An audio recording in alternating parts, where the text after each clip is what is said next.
Pemirsa, Gubernur Jawa Timur Khofifah Indar Parawansa terus didekati tim kampanye nasional Prabowo Gibran. Sebagai salah satu sosok berpengaruh di Jawa Timur, magnet elektoral Khofifah kini diperebutkan berbagai poros koalisi.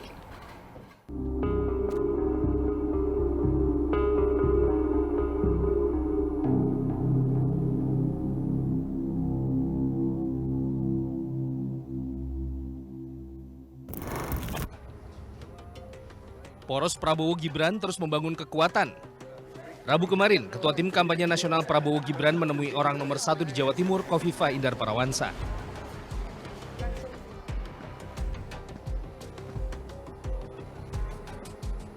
Berlangsung tertutup, baik Khofifah maupun Ketua Tim Kampanye Nasional Prabowo Gibran membantah pertemuan membahas pemenangan Prabowo. Sebelumnya pada Sabtu pekan lalu, Khofifah pun enggan berkomentar perihal peluang dirinya berlabuh di salah satu poros capres. Ibu, satu lagi Bu, soal ini Bu, tim ses Bu, gimana Bu, tim sukses salah satu pasangan calon Ibu, gimana Bu? Ibu nggak punten Ibu. Terima kasih Bu. Dalam satu pekan terakhir, sejumlah tokoh besar telah menyatakan dukungannya kepada capres pilihan mereka. Yeni Wahid sebagai salah satu putri almarhum Gus Dur telah resmi berada di poros Ganjar Mahfud. Sementara Erick Thohir yang kerap dinarasikan memiliki kedekatan dengan NU dan Banser telah menegaskan dukungan untuk Prabowo. Tim Liputan, B-Universe. Ya pemirsa, hingga saat ini Gubernur Jawa Timur Khofifah Indar Parawansa masih menentukan dukungannya dalam Pilpres 2024 akan ke Prabowo kah atau justru ke Ganjar Pranowo. Sudah bergabung bersama kami dengan politisi PDI Perjuangan Fauzan Amar dan juga pengamat politik Universitas Trunojoyo Madura Surokim Abdul Salam, dan kita masih tentunya menunggu bergabungnya Wakil Ketua Umum Partai Golkar Ahmad Doli Kurnia. Terima kasih Pak Fauzan dan juga Pak Surokim telah bergabung bersama kami. Selamat sore sebelumnya. Ini kalau kita melihat, saya mungkin ke Pak Surokim terlebih dahulu. Pak Surokim, kalau Anda tentunya melihat beberapa kalau kita lihat poros koalisi Indonesia Maju sampai saat ini yang belum juga mengumumkan struktur resmi komposisi dari TKN Prabowo Gibran, ini apakah memang menunggu satu sosok ini, yaitu sosok Khofifah ini kah menurut Anda?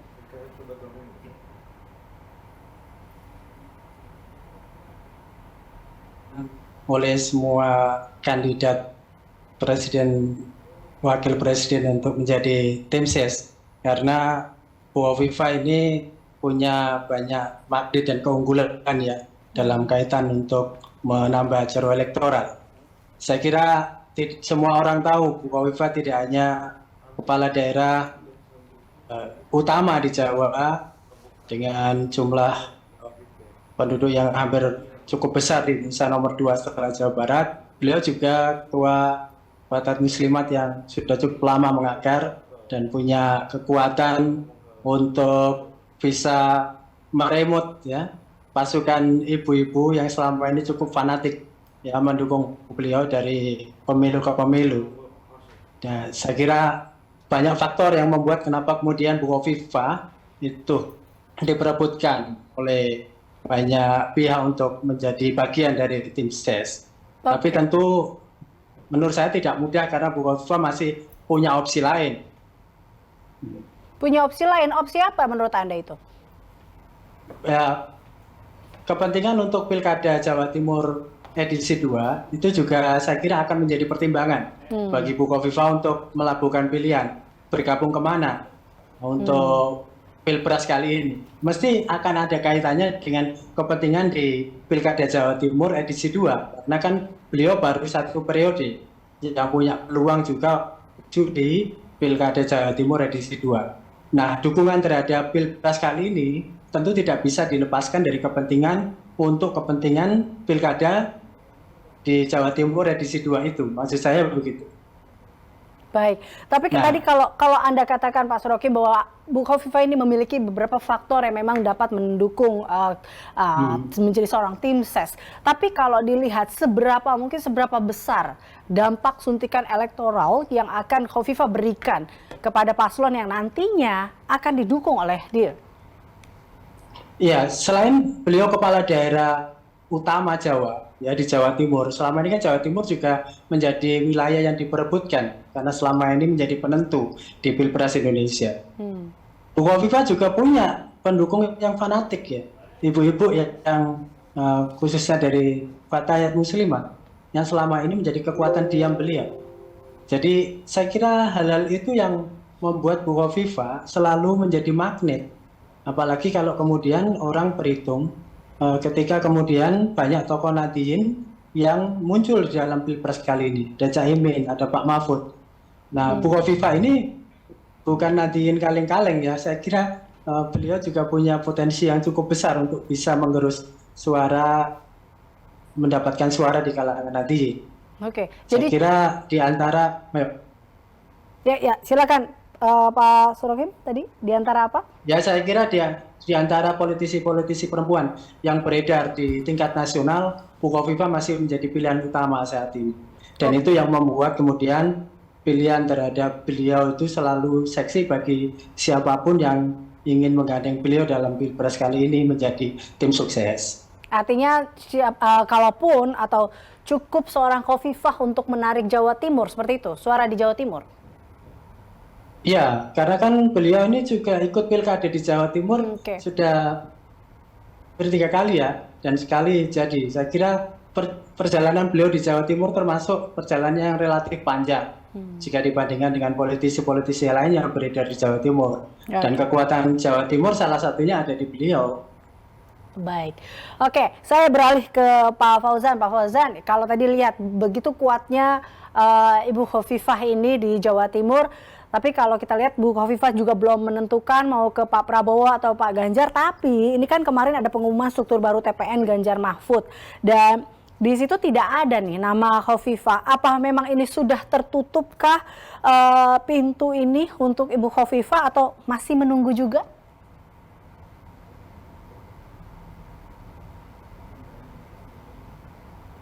Halo ya, Mbak, saya kira sampai sekarang pintu terhadap Ibu Khofifah masih sangat terbuka ya. Dan kita melakukan pendekatan kepada Ibu Khofifah baik secara struktural melalui DPD PDI Perjuangan Jawa Timur maupun secara non formal melalui Mas Ganjar dan juga Pak Mahfud ya. Mas Ganjar dengan Bu Khofifah ini dekat karena sama-sama menjadi gubernur di Jawa. Dan dua gubernur ini adalah juga salah satu gubernur yang memang besar dari politik ya. Di samping itu juga melalui Pak Mahfud MD ya, beliau juga tokoh dari Jawa Timur, tokoh kultural NU dan sama-sama Gus Durian ini ya. Nah, ini menarik. Jadi karena Pak Mahfud, Mas Ganjar dan Bu Khofifah ini sama-sama pernah di DPR RI ya, dan juga Mas Ganjar pernah di gubernur dan Bu Khofifah di gubernur. Jadi saya kira pintu untuk Bu Khofifah sangat terbuka dan kami tentu saja sangat senang apabila Bu Khofifah juga mau bergabung dengan kami, karena bagaimanapun Bu Khofifah beliau sebagai politisi perempuan yang ya paripurna ya, karena meniti karir dari mulai pernah menjadi anggota DPR, pernah menjadi wakil ketua DPR RI, pernah menjadi menteri pemberdayaan perempuan, menteri sosial, dan sekarang jadi gubernur.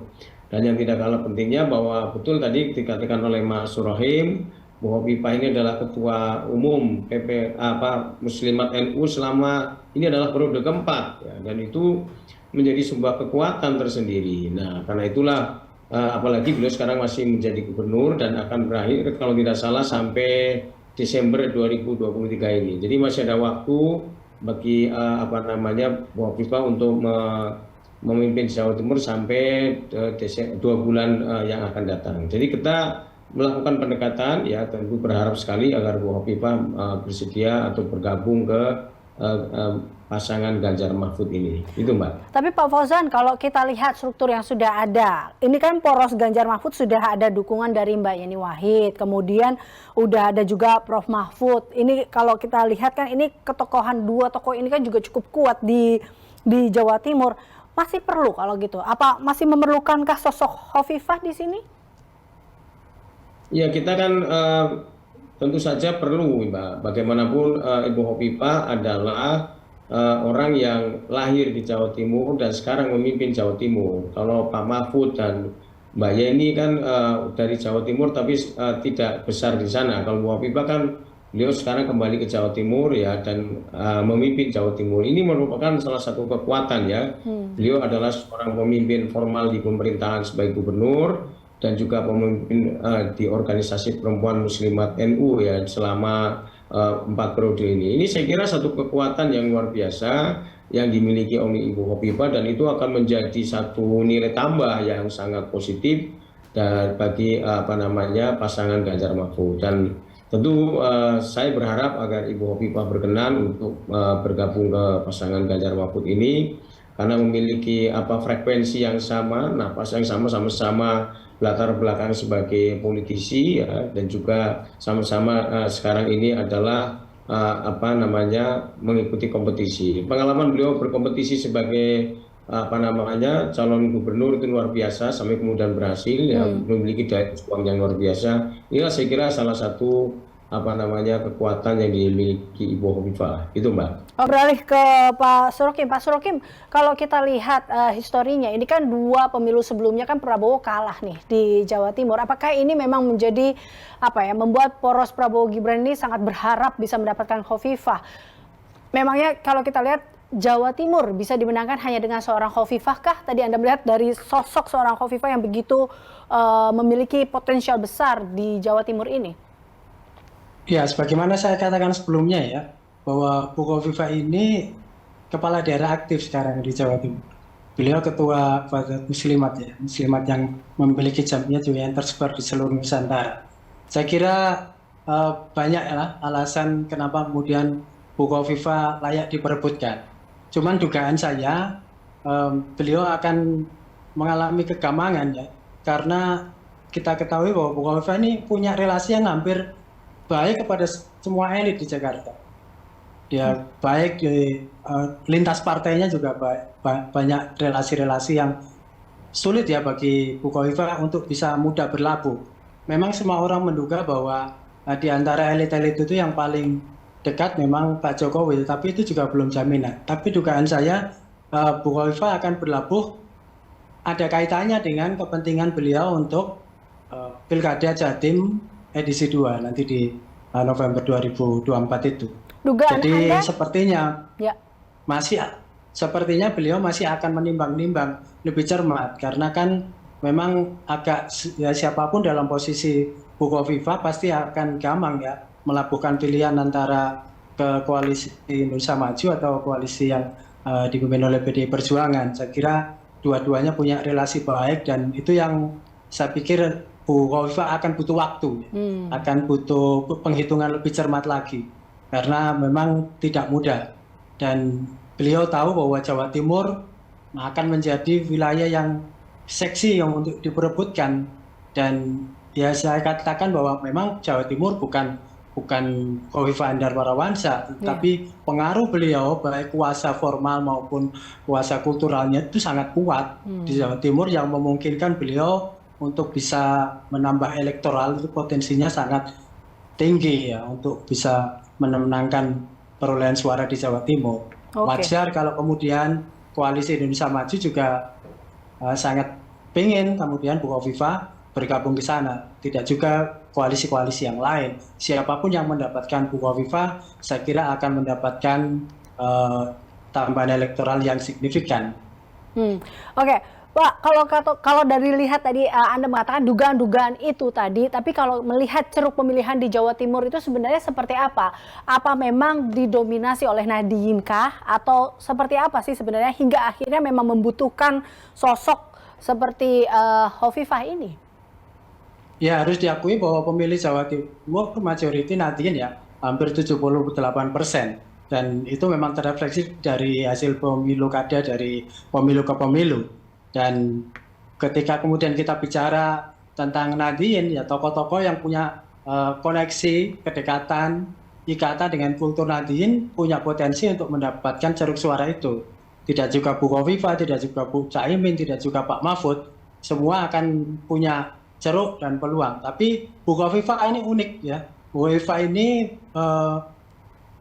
memiliki keunggulan pada pemilih perempuan, di mana pemilih perempuan itu tidak mudah berubah ya. tidak mudah untuk menjadi swing voter. Dan kekuatan itu sudah dibuktikan dari pemilu ke pemilu bahwa ini kekuatan pasukan diamnya Bu Khofifah Muslimat ini ya begitu di remote ya dinyalakan sudah otomatis loyalnya permanen. Ini yang menjadi kekuatan Bu Khofifah jika dibandingkan dengan kekuatan tokoh Nahdliyin yang lain. Oke. Tapi ya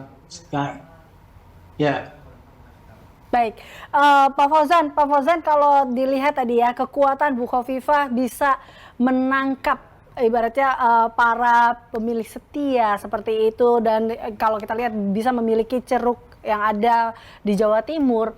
Tapi kita juga lihat bahwa Pak Jarod juga sempat mengatakan PDIP dan Khofifah ini memiliki kedekatan ideologis, lalu kemudian ada historis di sini. Apa maksudnya dalam hal ini? Tadi Anda juga katakan dalam kedekatan itu.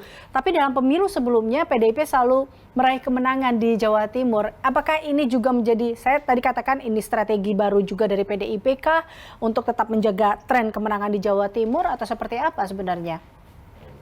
Ya, kalau kita bicara dalam konteks sejarah bahwa wakil presiden dari PDI Perjuangan itu biasanya kalau tidak berlatar belakang militer kan juga berlatar belakang Nahdlatul Ulama ya. Mulai dari dulu Bu Mega dengan Pak Hasyim, kemudian dengan JK dan dengan Kiai Ma'ruf Amin ya, dan sekarang dengan Pak Mahfud. Ini adalah satu hubungan historis yang tidak bisa kita bantah.